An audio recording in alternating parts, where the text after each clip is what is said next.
నమస్తే. తెలంగాణ వచ్చి 12 ఏళ్ళు అయింది. తెలంగాణ ఎందుకు తెచ్చుకున్నామనే ఒక ప్రశ్న. ఆ ప్రశ్నకి కారణాలు ఏంటంటే రీసెంట్గా జరుగుతున్న పరిణామాలు. ప్రభుత్వాలు సరిగ్గా పనిచేయకపోవడం, ప్రజల అవసరాలకు సంబంధించిన వాటి మీద దృష్టి పెట్టకపోవడం, ఏ ఆకాంక్షల కోసం అయితే తెలంగాణ తెచ్చుకున్నామో వాటి మీద పని చేయలేకపోవడం, తెలంగాణ సోయి ఉన్న నాయకులు పరిపాలించకపోవడం, ఇవన్నీ ప్రధాన కారణాలుగా కనబడుతున్నాయి. ఒకసారి అంశం మీద డిస్కస్ చేద్దాం. చాలా అంశాలు ఉన్నాయి. ఇందులో భాగంగా రీసెంట్గా బాలసుబ్రహ్మణ్యం విగ్రహం పెట్టడం దగ్గర నుంచి ఇవాళ జరుగుతున్న ఈ గ్లోబల్ సమ్మిట్ అని, వేలాది కంపెనీలు రాబోతున్నాయి, లక్షలాది ఉద్యోగాలు రాబోతున్నాయని ప్రజలని మాయ చేస్తున్న తీరు, ఇవన్నీ ఒకసారి మనం డిస్కస్ చేద్దాం. ఫస్ట్ 10 ఏళ్ళేమో తెలంగాణ తెచ్చినవన్న పార్టీ అధికారంలో ఉంది. ఇప్పుడు 2 ఏళ్ళేమో తెలంగాణ ఇచ్చినవన్న పార్టీ అధికారంలో ఉంది. 12 ఏళ్ళుగా తెలంగాణ ప్రజలకు ఒరిగింది ఏంటి? ఒక ఆయన తెచ్చినవంటుండు, ఒక ఆయన ఇచ్చినవంటుండు. మరి 12 ఏళ్ల కాలంలో వీళ్ళ పరిపాలనలో ఒరిగింది ఏంటి? మాట్లాడదాం. నా ముందు సయ్యద్ రఫీ గారు ఉన్నారు, తెలంగాణ ఉద్యమకారుడు అండ్ తెలంగాణ రాష్ట్రంలో డైరెక్టర్ కూడా, అంటే ఆంధ్ర డైరెక్టర్లకి పోటీగా తెలంగాణ ఉద్యమంలోనే ఇంకెన్నాళ్ళు అనే సినిమా తీసిన డైరెక్టర్. నమస్తే అన్న. నమస్తే. సో మీకు ఎట్లా అనిపిస్తున్నది? మీరు కూడా చాలా స్పీచెస్, చాలా బహిరంగ సభల్లో పాల్గొన్నారు మూమెంట్లో. దాని తర్వాత సో ఇప్పుడు కూడా మీటింగ్లు, రౌండ్ టేబుల్, ఇవన్నీ మనం మాట్లాడుతున్నాం. అరణ్య రోదన అవుతున్నదేమో అనిపిస్తున్నది. సో ప్రజలు ఈ 12 ఏళ్ల తర్వాత ఏంటి అంటే క్వశ్చన్ మార్కే. సో మీ అంచనా, మీ విశ్లేషణ ఏంటి అసలు ఈ టోటల్ 12 ఇయర్స్ దానిపైన? యాక్చువల్లీ తెలంగాణ కోసం ఏదైతే ఉద్యమం జరిగిందో అది పవిత్రంగా, నిజంగా ఒక స్ఫూర్తితో జరిగింది.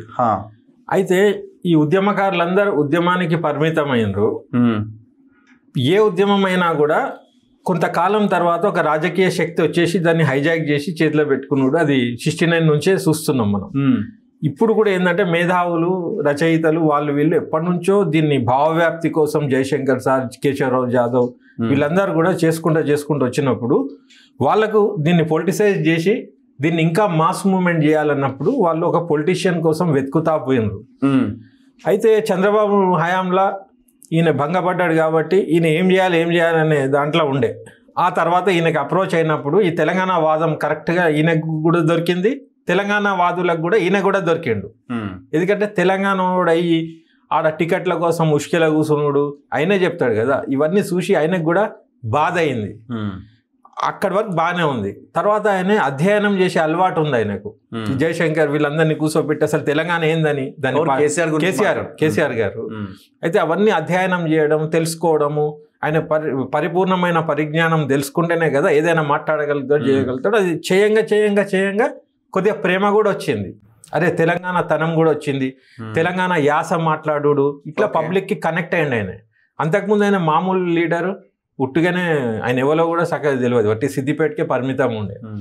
తర్వాత ఆయన హెలికాప్టర్లో పోడు, వాళ్ళ సామాజిక వర్గం కూడా సపోర్ట్ చేసాడు ఆయనకు. పైసలు గీసలు వట్టిగా రావు కదా, ఇప్పుడు మనం పార్టీ పెడితే ఎట్లయితే అట్లా ఆయనే దాన్ని మాస్ మూవ్మెంట్గా కన్వర్ట్ చేసినారు, దాంట్లో డౌటే లేదు. తర్వాత తెలంగాణ కోసం పాటు పడేటప్పుడు కూడా తెలంగాణ ఆత్మతోనే మాట్లాడేటోడు. అంటే పొలిటీషియన్స్ చేసేది టు మేక్ బిలీవ్. మేమందరం కూడా నమ్మినాం. ఒక స్టేజ్ వచ్చినాక, కొన్ని అబ్జర్వ్ చేసినాక ఎట్లొచ్చింది తెలంగాణ మేధావుల టాక్ అంటే, ఎందుకంటే నేను సజీవ సాక్ష్యం దానికి. లంగనో దెంగనో ఉండని ఇప్పుడు ఎందుకు మనం ప్రశ్నించుడు అనేటోళ్ళు. అదే మా లాంటి వాళ్ళు ఆ టైంలోనే అరే ఎట్లనో ఉన్నదని డౌట్ వచ్చేది మాకు. డౌట్ ఎందుకు వచ్చేదంటే ఆ బయటికి కనపడేది మళ్ళీ వాళ్ళ స్వతహాగా వాళ్ళ చూస్తే ఎట్లున్నదంటే వాళ్ళు పక్కా పొలిటీషియన్స్, పైసలు గీసలు ఆ టైపే, అరే ఎట్లనో ఉన్నదని అనిపించేది మాకు. తర్వాత సిచ్యువేషన్ ఎట్లొచ్చిందంటే పొలిటీషియన్ వెనక అడిగేసినా పబ్లిక్ ఊరుకునేటట్టు లేని సిచ్యువేషన్ వచ్చింది. అంటే దేని మీద స్వారీ, పులి మీద స్వారీ లెక్క అయింది, దిగుతే ఖర్చేస్తారు. అట్లా ఉద్యమం వచ్చేసింది, జేఏసీ ఫామ్ అయింది. రకరకాలుగా విమల కొల్లది, టఫ్ అని, పాశం యాదగిరోళ్ళు, వీళ్ళు వాళ్ళు అంతా 100 రకాల సంఘాలు ఉండేది. ఇక మాలాంటి వాళ్ళం అన్నిటికీ పోయేది, తెలంగాణ అంటే చాలు అన్నట్టు పోయేది. అట్లా పొలిటీషియన్ ఒక పార్టీ పెట్టుడు అనేదే ఒక మార్కెటింగ్ ప్లేస్ లెక్క తయారవుతుంది ఎక్కడ చూసినా. ఇప్పుడు ఎవ్వరు తెలంగాణ అన్నా కూడా ఆ ప్రచారము ఓటు రూపంలోనే పోయింది. ఓటుకు ఉపయోగపడ్డది అది. వీళ్ళందరూ రోడ్ల వెంబడి తిరుగుతున్నారు కానీ వీళ్ళ దుకాణం లేదు కదా. అంటే ఓటు వేసినప్పుడు తెలంగాణ అంటే టీఆర్ఎస్ అన్నట్టు క్రియేట్ అయింది, వేసిండ్రు, సంతోషం, దాంట్లో ప్రాబ్లం లేదు. కానీ ఎన్ని పార్టీలు పెట్టినా ఎంతమంది చచ్చిపోయినా ఈ సీమాంధ్ర పెట్టుబడిదారులు ఎంత హుషారు ఎంత బలవంతులు అంటే దేన్నైనా ఇన్ఫ్లుయెన్స్ చేయగలరు, దేన్నైనా ఆపగలరు. నేను నమ్మేది ఏంటంటే సోనియా గాంధీ గనక లేకుంటే ఇంకా 10,000 మంది సచ్చినా రాకపో. మనం అంటాం మేము వీరులం శూరులం ఎంత అన్నా కూడా వాళ్ళ ఇన్ఫ్లుయెన్స్ ముందు మనం ఏం చేయలేం. తర్వాత రాజకీయ శక్తులు కూడా ప్రాక్టికల్ పొలిటీషియన్స్ వాళ్ళ వాదన ఏముంటుంది, అరే మనం పైసలు ఇస్తేనే వాళ్ళు ఓటేస్తుండ్రు, మస్తు మనకు పైసలు లేనిది ఎవడేస్తాడు ఓటని ఇట్లా జస్టిఫికేషన్ కూడా చేస్తారు. కాబట్టి పైసతో ముడిపడే పాలిటిక్స్ అని క్రియేట్ అయింది. తర్వాత తెలంగాణ దౌర్భాగ్యం ఏంటంటే భూముల రేటు ఎట్లా పెరిగినాయో ఓట్ల రేటు కూడా అట్టనే పెంచిండ్రు కామన్ మ్యాన్ రాకుండా. అవును, అంటే ఎంత అమౌంట్ అక్యుములేట్ అయితే అంత రేట్ పెంచేసిండ్రు.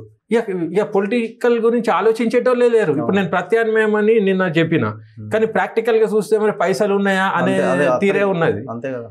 కానీ నాకు నమ్మకం ఉన్నది, ఒక దినం వస్తుంది ఇది యాస్టక్ వచ్చేసి పబ్లిక్ డిసైడ్ అవుతారు, వీడు పైసలు ఇస్తుండంటే వీడు లంగా, పైసలు ఇయ్యనోడే వీడు ఎవడో అనే దినం కూడా వస్తుంది. పబ్లిక్ కూడా నార్మల్ అవుతారు. అయితే తెలంగాణ వచ్చేసింది, లంగానో దొంగనో ఉండని తెలంగాణ వచ్చినాక చూసుకుందామని మేధావులు డిస్కషన్లో ఉండే. తెలంగాణ రాగానే కేసీఆర్ ఎంత హుషారోడంటే వీళ్ళు ఏం చేస్తారనేది కూడా ఆయనకు తెలుసు, కాంగ్రెస్ ఏం చేస్తుంది అనేది కూడా ఆయనకు తెలుసు. కాబట్టి ఆయనే ఆత్మరక్షణకు, ఆయనే పొలిటికల్ స్టెబిలిటీ కోసం ఎవరెవరితోనైతే ప్రమాదం ఉన్నదో, ఎవరెవరైతే చెరిష్మాటిక్ ఉన్నారో ఉద్యమంలో వాళ్ళందరినీ పత్తాలు కట్ చేసి స్టార్ట్ చేసాడు. మీరు కేసీఆర్తో మొదటి నుంచి ఉన్నోళ్ళు ఒక్కడు ఉన్నాడు ఆయన ఎంబడి. ఎందుకు ఉన్నాడంటే ఆయన యాంగిల్లో ఆయన వాళ్ళని నమ్మలే, ఇక వీళ్ళు నాకే ఎసరు పెడతారని ఆయనకు డౌట్ వచ్చింది. ఓకే, కాబట్టి ఒక్కొక్కరిని కట్ చేసుడు అవి ఇవి స్టార్ట్ చేసిండు.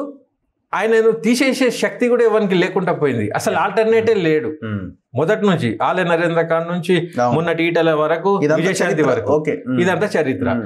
అయితే ఇది అందరికి తెలిసిన చరిత్రే. అయితే ఆ తర్వాత సరే కేసీఆర్ వచ్చిండి ఏదో చేస్తాడేమో అని చెప్పి మాలాంటి వాళ్ళు కూడా ఎట్లుంటే ఏమున్నది విధానపరంగా కొన్ని పనులు చేయించుకుందామని డిసైడ్ అయినరు. నాలాంటోడు సినిమా ఫీల్డ్ కాబట్టి నాకు సినిమా ఫీల్డ్ ఎంత అవసరం ఇక్కడ తెలంగాణకు, తెలంగాణ అసలు సినిమా ఫీల్డ్ లాంటి ఫీల్డ్లకే అవసరం తెలంగాణ, అది రాకుంటే వేస్ట్ అని అనుకున్నాం. కేసీఆర్ని నేను ఒక 3 సార్లు కలిసిన దీని తాలూకు, అంటే నాకు అది ఇది అని కాదు, ముఖ్యమంత్రి అయినాక కూడా కలిసిన.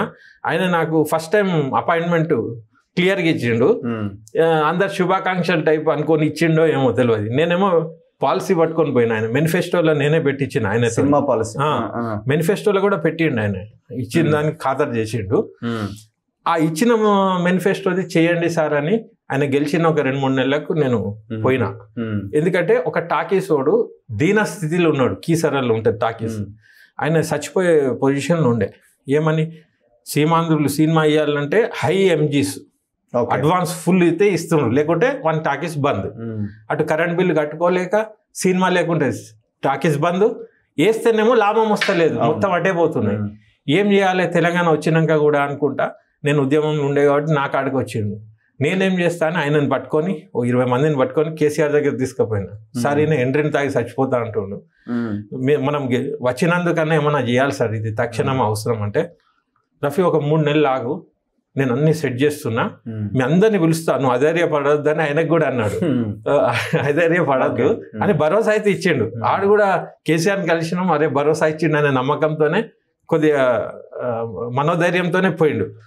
తర్వాత 4 నెలలు అయినాక మళ్ళా ఇదే పరిస్థితి ఎట్లా ఏంటంటే ఆ తర్వాత అపాయింట్మెంట్ దొరకలే, ఇక అయిపోయింది, దొరకలే. అప్పుడు నేను వాళ్ళ పిఏకి డైరెక్ట్ అన్నా, నేను అజిత్ రెడ్డి ఎవరో ఉండే. నేనేమన్నా అంటే, సార్ ఇది క్లిష్టమైన అంశము, మీరు సార్తో మాట్లాడేసుకుంటాం మేము, అవుతుందా కాదా, బట్టి ఆశలు ఎందుకు ఉండాలి అంటే, ఏంది అప్పుడు వాళ్ళ పోకడ మారిపోయింది. ఏంది నువ్వు ఇట్లనా మాట్లాడేది, అపాయింట్మెంట్ గిట్లా అడుగుతారా అంటుండు.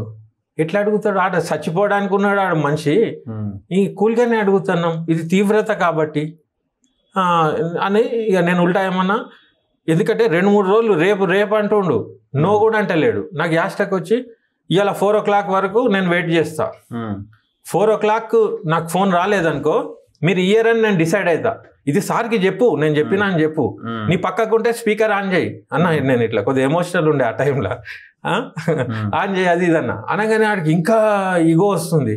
అరే నువ్వు మాకు టైం ఇస్తావా అంటున్నాడు. అరే ఇక ఏం చేస్తారు, ఇక నా లైఫ్లో నా ఫోన్ మీకు రాదు, ఇక నేను పత్రికా ముఖంగా మీడియా ముఖంగానే అడుగుతా ఏదున్నా అని అన్నా నేను. అని అక్కడ నేను ఎడిటోరియల్ రాసుడు స్టార్ట్ చేసిన, లేకుంటే ఎడిటోరియల్ రాసుడు కానీ నాకు అవసరం లేకుండే, ఇప్పటికి కంటిన్యూ అవుతున్నాయి అవి. అయితే ఎడిటోరియల్ రాసి దాంట్లో ఎప్పటికి నేను చేసి CMOకి మెయిల్ చేసేది, అదే పేపర్ కప్పింగ్ ఇట్లా. దాంతో కూడా నేను కొన్ని ఎంపానల్మెంట్లు అవి ఇవి అచీవ్ చేసిన. తద్వారా నేను ఎప్పుడు గడబడి చేసినా తలసాని ముందుకు వచ్చి ఏదో అని పోయేటోడు, అంత ఇంపాక్ట్ ఉండేది. ఫిలిం సిటీ రాచకొండది కూడా ఆపగలిగింది. ఓకే, తెలంగాణ సెంట్రిక్ గా మనం మాట్లాడితే 12 years గా మనం సాధించింది ఏంటి తెలంగాణ ప్రజలు అంటే ఏం చెప్తారంటున్నారు? మీలాంటి ఉద్యమకారులకు మీకు ఏమనిపిస్తున్నది? ఏం సాధించలేమండి, ఏం సాధించలే. వాస్తవానికి రాజకీయ పీఠం సాధించను అంటే తెలంగాణలో పుట్టినోడు. ఇప్పుడు ఇది ఎట్లున్నదంటే కథ, తెలంగాణ పుట్టి కూడా వాడు తెలంగాణ వాదం లేనోడు ఉన్నాడు, ఆంధ్రాలో పుట్టి కూడా తెలంగాణ కరెక్ట్ అనేటోళ్ళు కూడా ఉన్నారు, రకరకాలుగా ఉన్నారు. అయితే నేను బాగా విశ్లేషిస్తే తెలంగాణ దౌర్భాగ్యం ఏంటంటే వాళ్ళ రాజకీయ పీఠమే లక్ష్యంగా వాళ్ళు పనిచేసినారు, వాళ్ళు అచీవ్ చేసుకున్నారు వాళ్ళ పీఠం.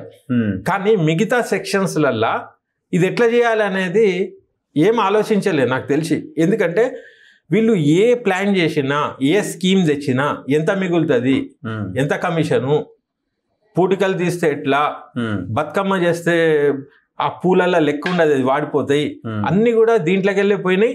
మొన్న ఫోరం ఫర్ గుడ్ గవర్నెన్స్ వాళ్ళు ఒకటి డేటా తీస్తే వట్టి తిండి ఖర్చే ఎన్నో కోట్లు ఉన్నది, 300 చిల్లర కోట్లు వట్టి తిండి ఖర్చు ఉన్నది. ఈ రకంగా జరిగింది. నేను అనేది వట్టి తిండికి వాటికి విలాసాలకు ఇంత జరిగింది ప్రభుత్వ సొమ్ము. దాంట్లో ఒక 5% సొమ్ము పెట్టినా కూడా ఫిలిం పాలసీయో ఇంకేదన్నా కళాకారులదో ఏదో ఒకటి వేరే రంగాలు కూడా జరిగేటి కదా, దాని దిక్కు అస్సలు ఆలోచించలే.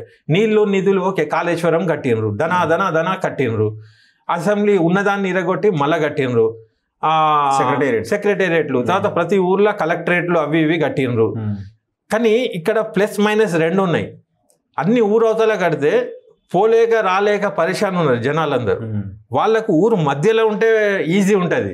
ఇప్పుడు నేనే చూస్తున్నా కదా, ఇప్పుడు సిద్దిపేటలో హెడ్-క్వార్టర్ దూరం ఉంటుంది, ఎవడు పోవాలన్నా ఆటోను బస్సు ఎక్కిపోవాలి సామాన్యుడు, మళ్ళీ రావాలి, చీకటి అయితే పరిశాని.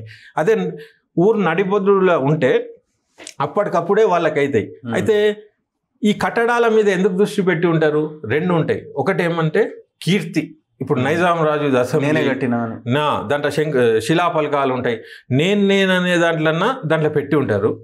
లేకుంటే ఆ కట్టడాలలోనే ఏమైనా మిగులుతాయి లోకలోనికి. ఇట్లా ఈ రకంగానే పోయినరు. అవసరం లేని వాటికి కూడా కట్టినరు, ఉన్న వాటికి కట్టాలి. చంద్రబాబు హయాంలో ఆయన విజన్ 2020 అన్నాడు, కేసీఆర్ వచ్చిండు బంగారు తెలంగాణ అన్నాడు, ఇప్పుడు ఈయన వచ్చిండు రైజింగ్ 2047 రైజింగ్ తెలంగాణ అంటున్నాడు. ఇదేంది, ఇవన్నీ పేరుకేనా లేకపోతే ఏమన్నా ఉపయోగపడే నిర్ణయాలు ఏమైనా తీసుకుంటున్నట్టు అనిపిస్తున్నదా? దీనికి ఈజీ ఒకటే, వాళ్ళ బినామీలు వాళ్ళ దోస్తులను అబ్జర్వ్ చేయాలి ఎప్పుడైనా. ఇప్పుడు ఒక విజన్ అని పెట్టినప్పుడు ఒక సీఎంకి వాళ్ళకు నమ్మిన బంటులు వాళ్ళు ఎంబడి ఉండేటోళ్ళు ఉంటారు, అడ్వైజర్ రూపంలోనో లేకుంటే ఇంకే రూపంలోనో ఉంటారు. ఇప్పుడు చంద్రబాబు హయాంలో ఇన్ఫ్రాస్ట్రక్చర్ కన్స్ట్రక్షన్స్ హైటెక్ సిటీ దిక్కు అటు ఇటు ఎవల భూములు ఉన్నాయి, ఎవరు అపార్ట్మెంట్లు కట్టినరు, కోట్లు ఎవరు సంపాదించినరు మనం అబ్జర్వ్ చేస్తే తెలిసిపోద్ది. కేసీఆర్ హయాంలా అది నియో పోలీసులు, మై హోమ్లు ఇవన్నీ ఎట్టెట్లు వచ్చినాయి, ఏమైనాయి మనం అబ్జర్వ్ చేస్తే తెలిసిపోతుంది. ఇప్పుడు రేవంత్ రెడ్డి గారు వచ్చినారు, వచ్చినాక 4th సిటీ అని ఆడ స్టార్ట్ అయింది. ఇప్పుడు లొల్లి సమ్మిట్ స్టార్ట్ అయింది. నేను అనేది ఏంటంటే ప్రచారము ప్రమోషను కి అవార్డులనుడో బ్యూటీ షోలో ఈయన కూడా గట్లనే చేసాడు, తెలుగు మహాసభలో ఇట్లాంటివి చేసుడు, తర్వాత ఒక స్కీమ్ పెట్టుడు, ఇవి కంటిన్యూ చేసి వాళ్ళు ఎంబడి ఉండేటోళ్ళు కోట్లు ఎదిగిపోయినరు, అక్యుములేట్ చేసుకున్నారు డబ్బు. కానీ మిగతా కామన్ పీపుల్ పరిస్థితి ఏంది అక్కడనే అర్థమైపోతుంది, ఈ స్కీమ్ లేనిది దాని ఏంది. నేను జెన్యున్గా చెప్తున్నా దీన్ని. పబ్లిక్కి అకౌంటబిలిటీ అడుగుడు ఏం తెలియదు అమాయకులు, కాబట్టి వీళ్ళది నడుస్తుంది. ఇప్పుడు 44 దేశాల ప్రతినిధులు, MOUలు, దావోస్ లెక్క దద్దరిల్లిపోతుంది, ఇవన్నీ స్టోరీసే కదా. నేను చెప్పేది ఇవాళ ఇంటర్నెట్ జమానా. బట్టి ఒక మెయిల్ కొడితే పెద్ద పెద్ద సాఫ్ట్వేర్ కంపెనీలు వట్టి ఆన్లైన్లోనే పెద్ద పెద్ద దందా చేస్తున్నాయి. వాళ్ళు ఈడదానికి వచ్చుడు ఎందుకు, ఈడ పెట్టి డ్రామా అయింది, సరే వాళ్ళు చేస్తున్నారు.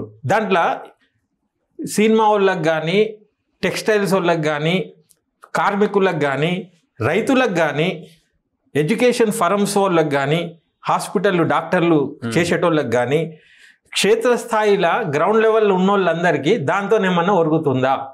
తర్వాత ఎంప్లాయ్మెంట్ తెస్తున్నాం అంటారు. ఏడ ఉన్నది ఎంప్లాయ్మెంట్ చెప్పు నాకు. ఇప్పుడు వీళ్ళే అంటున్నారు కదా, సల్మాన్ ఖాన్ వాడు మన అజయ్ దేవగన్ని పెట్టి ఓ అంతర్జాతీయ స్థాయి ఫిలిం సిటీ కడతామని అనౌన్స్ చేస్తున్నారు. ఎందుకు చేస్తున్నారు? దాని ఆన్సర్ ఏమిస్తారు వాళ్ళు? ఇక్కడ ఉపాధి దొరుకుతుంది అంటారు. ఏం ఉపాధి దొరుకుతుంది? మరి నువ్వు దానికి ఏమన్నా స్పష్టత ఒక పాలసీ రాసినావా? అంత సంతకం తీసుకున్నావా? మా వాళ్ళకు 80% ఇక్కడ ఎంప్లాయీస్ ఉండాలి అని రాసినవాను? ఏది రాస్తే మరి పేపర్లు మీరు ఏం లేనిదే పేపర్లలో ప్రచారం చేసుకుంటారు, పెద్ద పెద్ద బోర్డులు పెడతారు. భూమిపుత్రులకు మేము ఇది చేస్తున్నాం అనేది ఒక్క ప్రకటన చూపి నాకు. మాకు ఉపయోగపడిన వాళ్ళకు నువ్వు భూమి ఎట్లా ఇస్తావు? అంటే నీకేమన్నా సంబంధం ఉందా? నీకేమన్నా లాభం ఉందా? నేను అనేది ఏంటంటే తెలంగాణకు ఒక స్టాల్వర్ట్, ఒక లీడర్ ఎట్లాంటి వాడు కావాలంటే వాడు ఒక గోషి కట్టుకోను, వానికి ఆర్భాటాలు కూడా అవసరం లేదు. ఒక షర్టు పాయింట్ వేసుకొని మనం తెలంగాణకి ఏం చేద్దామని పొద్దుగా లేస్తే అదే ఆలోచన వాని సబ్ కాన్షియస్లో కూడా పేద ప్రజలు, ఊర్లు, రైతులు వాళ్ళ పరిస్థితి ఇదే కనపడాలి.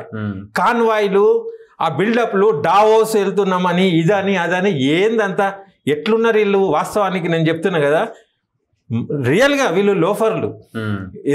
ఎందుకు లోఫర్లు అంటే ఈ తిరుగుడు ఏంది అంటే నువ్వు గెలిచేదాకా ఇంటింటికి పోతావు, బిచ్చం అడుగుతావు, ఏదంటే అది చేస్తావు. గల్లీ గల్లీ ఇప్పుడు జూబ్లీహిల్స్ ఎలక్షన్లో చూసినాం కదా, అడుక్కునుడే కదా అది. మరి ఆడ బిల్డప్ ఇయ్యలే, ఎలక్షన్ కాగానే మళ్ళా అని. ఈ విధానం కొద్దిగా ఇరిటేటింగ్ ఉంటుంది. ఎట్లా ఇరిటేటింగ్ ఉండదంటే ఇప్పుడు ఒక వ్యక్తిత్వం కలిగినోడు కానీ, ఓకే, ఒక ఆత్మాభిమానం ఉన్నోడు వీళ్ళతో ఎట్లా ఇమిడగలుగుతాడు? నాకు చెప్పు. నాకు ప్రేమ రావాలి.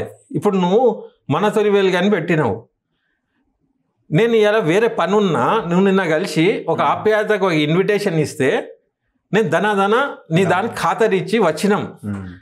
అరే ఈ సొసైటీకి నువ్వు నన్ను ఎందుకు పిలిచినావు? ఈ సమస్య మీద పబ్లిక్కి ఏదైనా అవేర్నెస్ వస్తుంది అనుకొని పిలిచినావు. నేను ఎందుకు ఊరుకొచ్చినా? అరే చలో ఈ ప్లాట్ఫామ్ పెట్టుకొని మనం ఏదైనా చేరదీద్దామని వచ్చినాం. పాలకులు కూడా గిట్ల ఉండాలి. మనం ఇప్పుడు మనలాంటి వాళ్ళం ఆ దావోస్కా అదేంది సమ్మిట్ గిమ్మిట్ ఏంది ఇది ఫోర్త్ సిటీ దాంట్లో మన ప్రమేయం ఉన్నదా? ఒక మాట చెప్పు. తెలంగాణ వాదులు కానీ, మేధావులు కానీ, మీడియా వాళ్ళు కానీ వీళ్ళతో చర్చించినవాను అంటే నీకు నువ్వు 4 గోడల మధ్యలో డిసైడ్ అయిపోయి నీకెంత నాకెంత, దీంతో ఎంత వస్తుంది, దాంతో ఎంత వస్తుంది. ఐఏఎస్ ఆఫీసర్లను బ్రోకర్లుగా వాడుకుంటున్నారు. గత ప్రభుత్వంలో కూడా లంగ ఏషాలకు ఉపయోగపడ్డ ఐఏఎస్ ఆఫీసర్లు మళ్ళీ సేమ్ అదే డిపార్ట్మెంట్లో ఎందుకున్నారు నేను అడుగుతున్నా. అంటే ఆడ కనబడతలేదా? డైరెక్ట్గా తెలివై అర్థం చేసుకోవాలి మనం. అసలు ఆ ఐఏఎస్లను శిక్షించి లోపలేయాల్సింది. వాళ్ళు బయట ఉండి మళ్ళీ వీళ్ళకి చాప్లూసీ చేస్తున్నారు కదా, ఎంత దుర్మార్గం. ఇప్పుడు ఆ సబ్మిట్లో కూడా గివిల్లే ఉంటారు. అంటే వీళ్ళు దొంగలా లంగలా ప్రూవ్ చేసే అవసరం లేదు, అర్థం చేసుకున్నానికి అర్థం అంట. ఇప్పుడు నీ స్టూడియోలో కూడా వచ్చి దొంగతనం చేసుకొని పోయిండు, అన్నీ ఎత్తుకపోయిండు, నీకు తెలిసింది. అయినా నువ్వు ఆయన ఛాయ్ తాగించుకుంటా మళ్ళా నువ్వు దొంగ అని తెలిసి కూడా మళ్ళీ నువ్వు అలుముకుంటున్నావు అంటే దాని అర్థం ఏంది? అంటే కలిసిపోయినట్టే కదా. మరి వాళ్ళు ఎట్లున్నారు ఇంకా? మళ్ళీ అది రెవెన్యూకే పెట్టిండ్రు కొన్ని రోజులు. ఇప్పుడు డొనాల్డ్ ట్రంప్ పేరట ఒక రోడ్డుకి, అది ఎందుకు పెడుతున్నారు? రోడ్డుకి రతన్ టాటా పేరట. అదే అంతర్జాతీయ స్థాయి చూపియా నీకు ఎవడు ఇస్తాను రా మీకు అడ్వైజర్లు. నేను అనేది నీకు తెలంగాణ వాదం, తెలంగాణ భూమి మీద ప్రేమ ఉంటే అది అంతే ఎందుకు చేస్తుంది తెలుసా? ఇప్పుడు ట్రంప్ అంటానరా, రేపు టాటా అంటునరా, రేపు ల్యాంకో రాజగోపాల్ రోడ్ ఉంటుంది, రామోజీరావుతో రోడ్ ఉంటుంది. వింటానా? ఇవన్నీ రోడ్లు పెట్టే ముందు ఫస్ట్ వీళ్ళవి పెడతారన్నట్టు. అర్థమవుతుందా? దీని వెనక పెద్ద అది ఉంటుంది. ఇప్పుడు రాజీవ్ గాంధీ విగ్రహం తెచ్చి ఆడ పెట్టిండ్రు, ఏడా సెక్రటరీగా పెట్టిండు. సరే మీ పార్టీ మీకు గౌరవం ఉన్నది, మీ పెత్తనం చూపించుకున్నారు, పెట్టిండ్రు. నెక్స్ట్ ఇమీడియట్ కాంగ్రెస్ పార్టీకి చెందినటువంటి రోషయ్య అని చెప్పి ఒకటి పెట్టిండ్రు. ఇమీడియట్ ఎన్టీ రామారావుది అమీర్పేటలో అంటున్నారు. అంటే అది ఎవడన్నా అడ్డం వస్తే మూసిలేసి తొక్కుతా, ఏం అవసరం ఆ డైలాగ్? అంటే నువ్వు తొక్కుడు ఏంది? నువ్వు అసలు నువ్వు ఏమనుకుంటున్నావు? ఇవి విన్నాగానే మేము మళ్ళా నోరిప్పాల్సి వస్తుంది. అరే నువ్వు తొక్కుడు, సంపుడు, కొట్టుడు అదేం సంస్కృతి అయ్యా? నువ్వు పీస్ అండ్ లా అండ్ ఆర్డర్ని నువ్వు కరెక్ట్ ప్రమోట్ చేయాలి, కానీ తొక్కుతా, తంతా, గుద్దుతా ఎవడన్నా ప్రభుత్వంలో ఉన్న సీఎం అనే మాటలా ఇవి? ఇది రాంగ్ కదా. మరి దాన్ని ఖండించాలి కదా సమాజం, దించి పారేయాలి కదా వాస్తవానికి. నాకు ఇప్పుడు రాహుల్ గాంధీ మీద కూడా కోపం వస్తుంది. ఎందుకు వస్తుందంటే సోనియా గాంధీ లేకుంటే తెలంగాణ ఇయ్యలేదని నేనే సోనియా గాంధీ అనే ప్రచారం చేసే మనిషిని. ఆమె బర్త్డే ఎల్లుండి, నేను వ్యాసము గీసము రాస్తాను నేను, ఎందుకంటే కృతజ్ఞతా భావం ఆడదాకా బాగానే ఉంది. పాలనల తప్పు జరిగినప్పుడు సెట్ చేయాలి కదా. ఇప్పుడు ఈయన మీద అనుమానాలు, ఇప్పుడు ఈయన మీద కేసులు ఉన్నాయి కదా, ఓటుకు నోటు ఇవన్నీ ఉన్నాయి. ఇప్పుడు మోడీ ప్రభుత్వం ఏం చేస్తుంది? ఎవరెవరైతే కల్ప్రిట్స్ ఉన్నారో, ఎవరెవరి మీద అయితే కేసులు ఉన్నాయో హంతకుల మెడ మీద కట్టి పెట్టి ఆడ నుంచి నడుస్తుంది పాలన అనేది అందరికీ తెలుసు.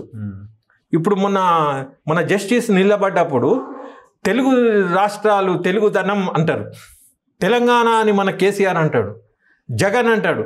ఈ ముగ్గురు కూడా ఆయనకు ఓటేయలే. తెలంగాణ తనం అనేటోడు కూడా ఓటేయలే.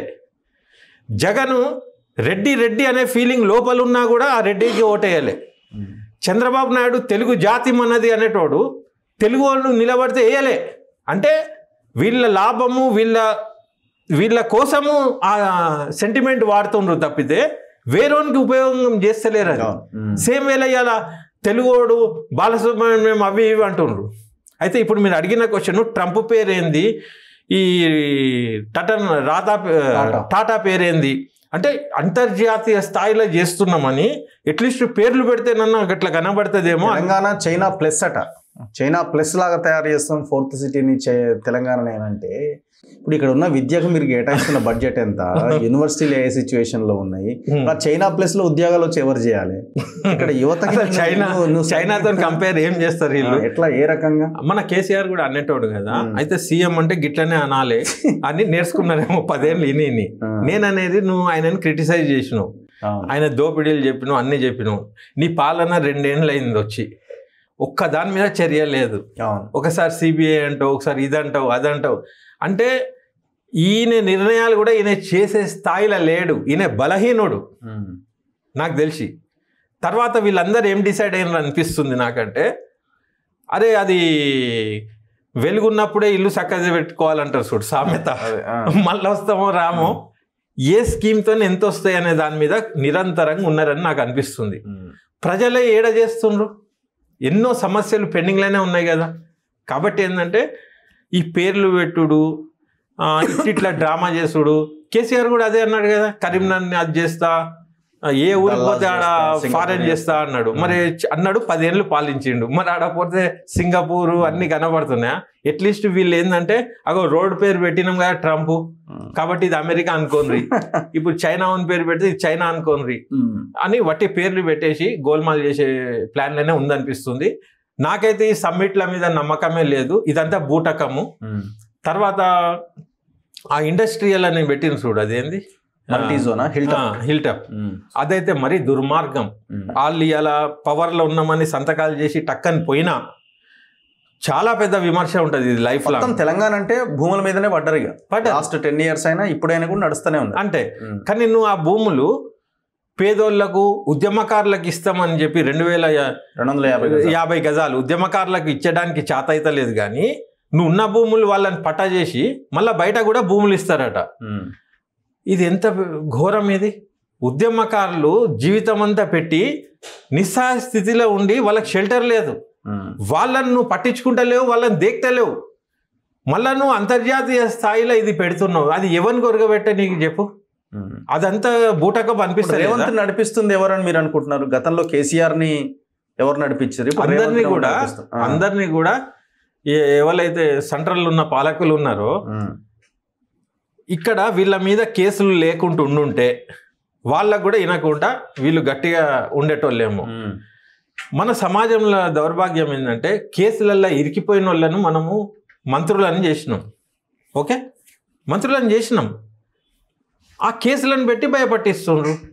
ఇప్పుడు ఇటా అటా ఏటా అన్నట్టు లేదా? అయితే నేను అనేది అంటే రాహుల్ గాంధీ వీళ్ళంతా కూడా ఈయనని జరిపితే కూలిపోతుంది అనే అభద్రతతోని కొనసాగిస్తుండ్రు, వాళ్ళకి అర్థమైన అనే టాక్ ఉన్నది లోపల.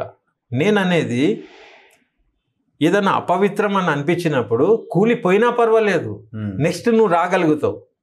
నువ్వు దాన్ని ఇట్లనే భరించి ఇట్లనే నువ్వు తప్పు జరిగినా పర్వాలేదు అని చెప్పి నువ్వు దాన్ని అట్టనే వదిలేస్తే అది సెప్టిక్ అవుతుంది పుండు.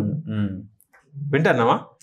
నేననేది తాడో పేడో ఎప్పుడైనా పోయేదే. అది ఇప్పటికీ అది క్యాన్సర్ లెక్క మారక ముందే దాన్ని కట్ చేసి సెట్ చేసుకో.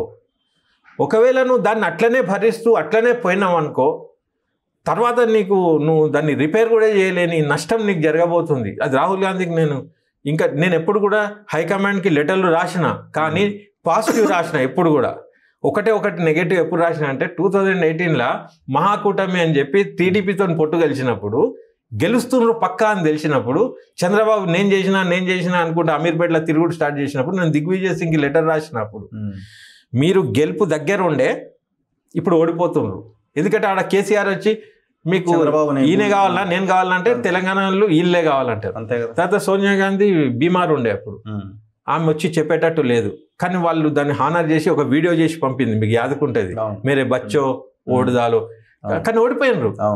అయితే ఇప్పుడు కూడా చాటీలు చెప్పినట్టు ఉంటుంది అని చెప్పి నేను ఏం రాస్తలేను ఇంకా.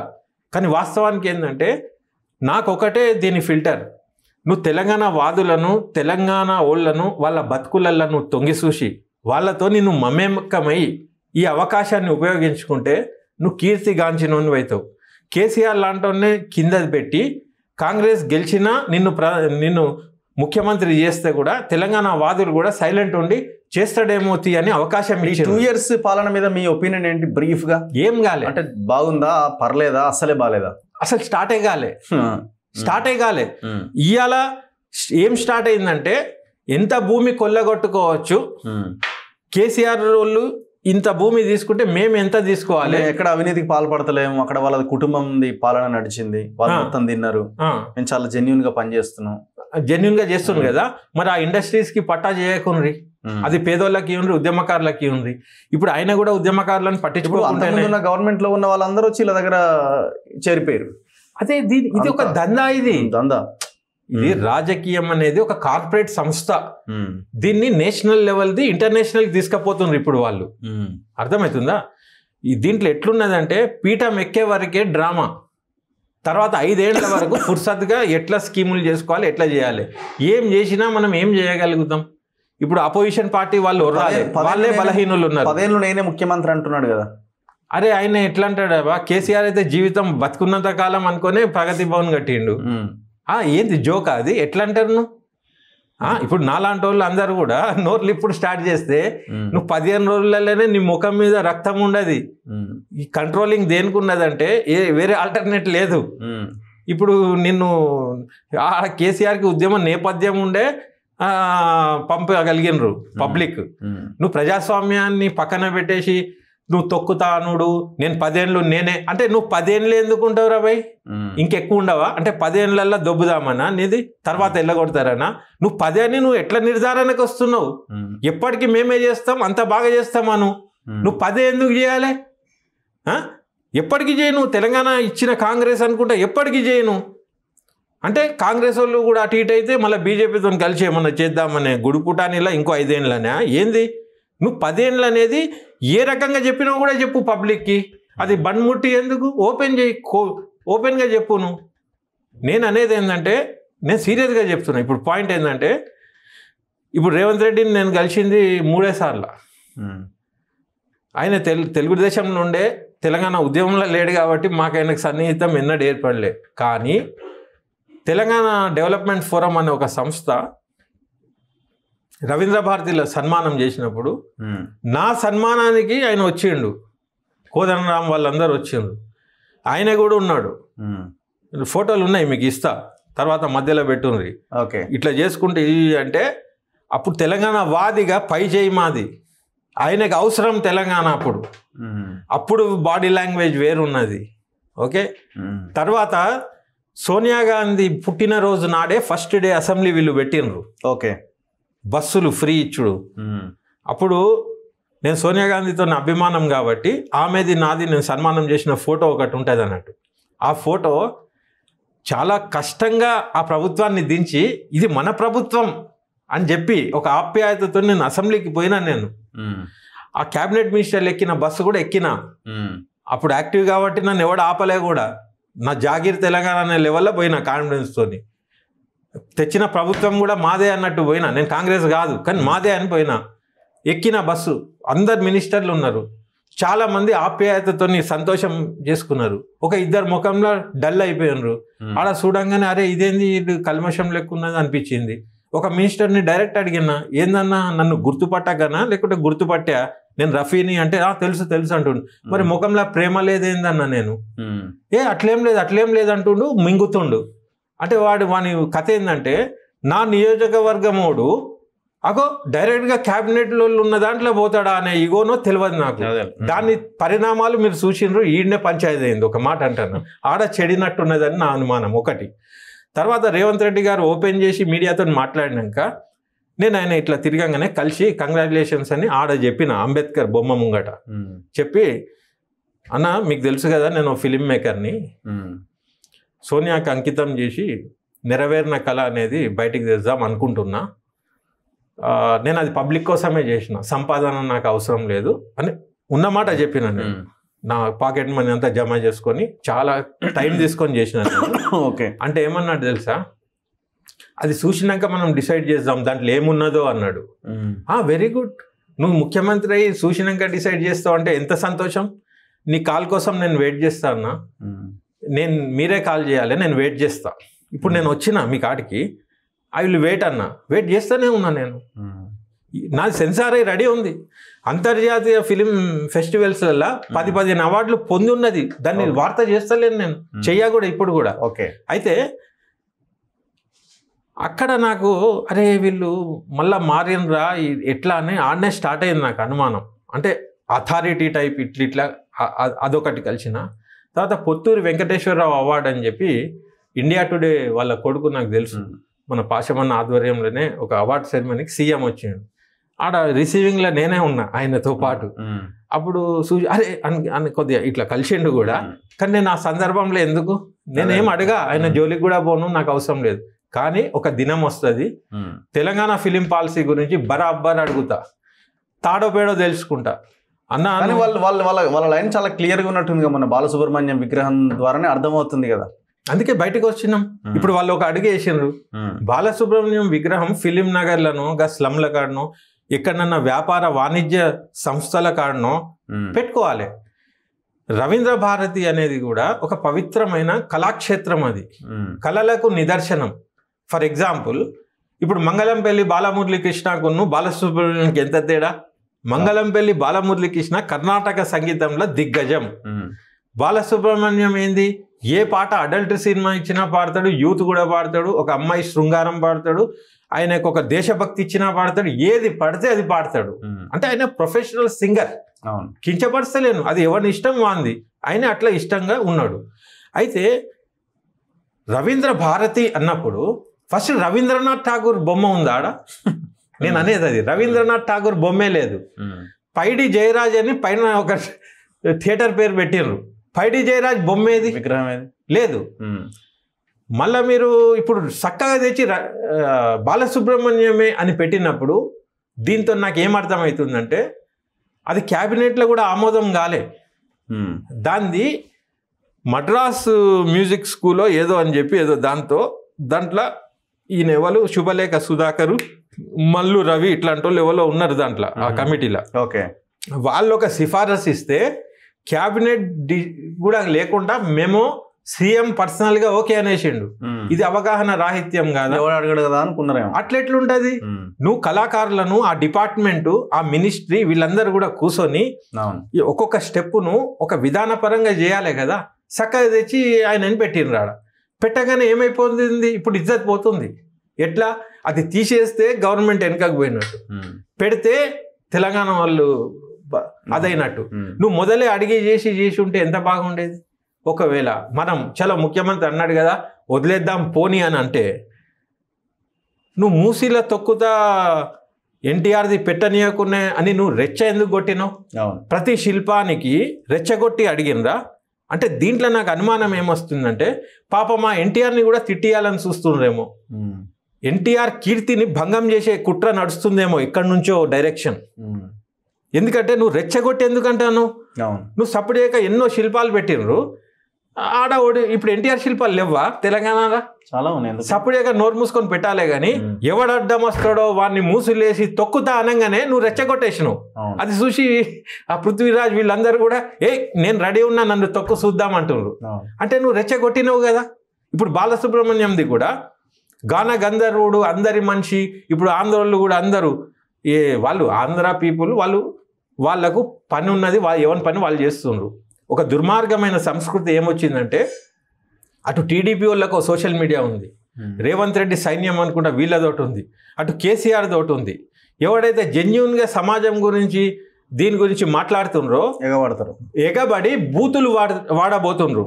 నేను మీ మీడియం ద్వారా చెప్తున్నా, మీ ఆ బూతుల సంస్కృతి కానీ ఒకరినొకరిని టార్గెట్ చేసే సంస్కృతి తెలంగాణ బార్డర్ కార్కే ఎండ్ చేయండి. ఇక్కడ లేదు అది. ఇక్కడ అన్నీ కూడా ఉద్యమ స్ఫూర్తితో వచ్చి దాన్ని ఆహ్వానించే సంస్కృతి ఉన్నది. కానీ పాశం యాదగిరి ముసలోడు అంటుండ్రు, ఈయనని ఇంకో బూతులు తిడుతుండ్రు. అంటే ప్రశ్నించేటోని బూతులు తిట్టిపిచ్చే కల్చర్ కామన్ పీపుల్కి ఉండదు. పొలిటికల్ ఎజెండాతోని సోషల్ మీడియాలో ఎవరినైతే మీరు మేపుతుండ్రో వాళ్ళ ద్వారా మీరు ఇవి చేస్తే గనక ఇంకా ఉధృతమై బూతులు కాదు అసలు రెవల్యూషన్ స్టార్ట్ అయ్యే ప్రమాదం ఉన్నది. ఇప్పుడు శాంతిగా నడుస్తుంది తెలంగాణను. ఈ శిల్పం వస్తేనే కదా మళ్ళీ స్టార్ట్ అయింది, అవునా కదా? అయితే నేనేమంటున్నా అంటే ఇప్పుడు బాలసుబ్రహ్మణ్యంది పౌర సమాజం హర్షిస్తలేదు. ఎందుకు ఆ అపకీర్తి? సప్పుడుగా దాన్ని ఎట్లున్నో పెట్టి అందరి ఆమోదాలు తీసుకొని ఎటన్నా ఫిలిం నగరో లేకుంటే విజయవాడ, ఆంధ్రప్రదేశ్లో ఉందా విగ్రహం ఇంతవరకు? అయినా ఏం లేదు. ఏడా ఉందో ఉంటే ఇక్కడైనంత ప్రచారం అయితే లేదు. ఏదన్నా పెట్టిన విగ్రహాలకు గింత ప్రచారం ఉంటుందా? ఇంకో మాట నేను ఏమంటున్నా, సీమాంధ్రులకు, పెద్ద మనుషులకు, పొలిటీషియన్స్కి నేనేమంటున్నా, మీరు ఎప్పుడుగా చెన్నైలో ఉండు, ఈ హైదరాబాద్ మీద గురి పెట్టుడు, మీ ఎనర్జీ మొత్తం వీటి మీద పెడుతుండ్రు. కానీ మీ ప్రాంతం వాళ్ళకి మీరు అన్యాయం చేస్తలేరా? మీ అమరావతిని డెవలప్ చేసే దాంట్లో ఇదే మైండ్ పెట్టి ఉంటే ఈ పార్టీకి విగ్రహాలు అన్నీ చేయొచ్చాడా? మీరు ఇక్కడనే ఎందుకు పట్టుబడి ఉన్నారు? ఇప్పుడు హైదరాబాద్ కేంద్రపాలిత ప్రాంతం చేసే కుట్ర అని అంటున్నారు. 100% నేనే అన్నా. నిజంగా ఉన్నదా? నిన్న నేనే ఎక్స్పోజ్ చేసిన. అది నిజమే. యాక్చువల్లీ ఈ వింటర్ సెషన్ లోనే పెడతారు, ఏదో కాబోతుందనే వార్తలు వచ్చినాయి నాకు. ఇప్పుడు జూన్ లో చేస్తారేమో, ఇప్పుడే కొద్ది ఆగుదామని ఆగిరనే వార్తలు వస్తున్నాయి. ఈ వార్తలు ఉట్టి కావు. వీళ్ళు చేసే వ్యవహారం అక్కడ వచ్చే వార్తలకు పొందన కనబడుతుంది. వాళ్ళు ఏమని ఆలోచిస్తున్నారంటే జాగ్రఫికల్గా మ్యాపులు వేరైనప్పటికీ ఇక్కడ వాళ్ళ జాగలు, భూములు అవి ఉన్నాయి. నేననేది తెలంగాణ వాళ్ళు మీ భూమి జోలికన్నా వచ్చిండ్రా? పాపం చుట్టూ మొత్తం మీయే ఉన్నాయి. ఎవడన్నా దాని మీద నజరన్న వేసిండ్రా? మీకు అంత అభద్రత ఏంది? అంటే ఏమన్నా లంగతనం, దొంగతనాలు చేసి తీసుకున్నారా? ఏంది మీది? కాబట్టి మీరు కంగారు పడిపోయి ఇదేదో యూటీ చేసేద్దాం, దీన్ని గోల్మాల్ చేద్దాం, ఎప్పుడు ఇదే ఆలోచన అవసరం లేదు. నేను అనేది ఏంటంటే తెలంగాణలో హైదరాబాద్ ఉంటేనే 100% మీకు కూడా రక్షణ ఉంటుంది, అంత బాగుంటుంది, ఏది ఉన్నా గవర్నమెంట్ పరంగా అవుతుంది. కానీ మీరు ఈ దేడుషారి పనులు చేసి అవి ఇవి చేసినప్పుడు ఏమవుతుందంటే ఇంకొక రెవల్యూషన్ని మీరు రగిలించిన వాళ్ళు అవుతారు. ఇప్పుడు బాల్ ఠాకరేలు పుడతారు. ఈడ ఒక్కొక్కడు కనబడుతుండ్రు, పోరాళ్ళు అసలు సహిస్తలేరు, ఒక్కొక్కడు స్టార్ట్ అవుతుంది. అంటే మీరే మళ్ళా ఉద్యమానికి ఉసిగొలుపుతున్నారు కదా. ఇప్పుడు నేను కూర్చొని మాట్లాడడానికి కూడా కారణం ఏంది? అంతే కదా. లేకుంటే నాకు ఏం అవసరం? కాబట్టి నా సలహా ఏంటంటే రేవంత్ రెడ్డి గారైనా మీకు దొరికిన అవకాశాన్ని కరెక్ట్గా యూటిలైజ్ చేసుకోండి. 1 నిమిషం ఆలోచన చేయండి. మీ దగ్గర పైసలు వచ్చేసినాయి, మీరు మంచిగా ఇల్లు కట్టుకున్నారు, మంచిగా ఉన్నారు, ఇంకా అత్యాశ ఎందుకు? కేసీఆర్ చేయలేని పని చేసినట్టు చేయండి. ఇప్పుడు అందశ్రీకి పాలు పోసి పాడే మోసి ఎట్లా చేసిండ్రో అది నిజంగానే చేయండి. వాళ్ళ బతుకులలో చేరండి. మీరు 1-2కి ₹1 కోటి ఇచ్చేసేసి ఇచ్చినామని అది కాదు. అది నువ్వు మనస్ఫూర్తిగా ఉద్యమాలు చేసిన వాళ్ళని పిలిపి వాళ్ళ పరిస్థితి ఏం తెలుసుకో. అట్టడుగు వర్గాలు క్షేత్రస్థాయిలో ఉన్నోళ్ళ మనసు గెలువును బట్టి అందశ్రీది ఒకటే కాదు. అది నా సలహా. ఎనీవే థ్యాంక్ యూ అన్న, థ్యాంక్ యూ వెరీ మచ్. ఇది సయ్యద్ రఫీ గారితో స్పెషల్ ఇంటర్వ్యూ. తెలంగాణ 12 ఏళ్ల కాలంలో ప్రజలకు ఒరిగిందైతే ఏమీ లేదు. సో అందుకే ఎందుకు తెచ్చుకున్నాం తెలంగాణ అనే లైన్ ఇంకా ఇంకా ఇంకా వినబడుతూనే ఉన్నది. సో ఉమ్మడి ఆంధ్రప్రదేశ్లో కంటే కూడా పరిస్థితి చాలా దారుణంగా తయారైంది. ఎందుకంటే ఉన్న కీలకమైన ప్రజల ఆస్తులు కొల్లగొట్టబడినాయి. అందుకే తెలంగాణ సోయినోడు కావాలంటే ప్రజలే ఆలోచించాలి. ఆ దిశగా మనం ప్రయత్నం చేయాలి. చూస్తూనే ఉండండి మన తొలి వెలుగు.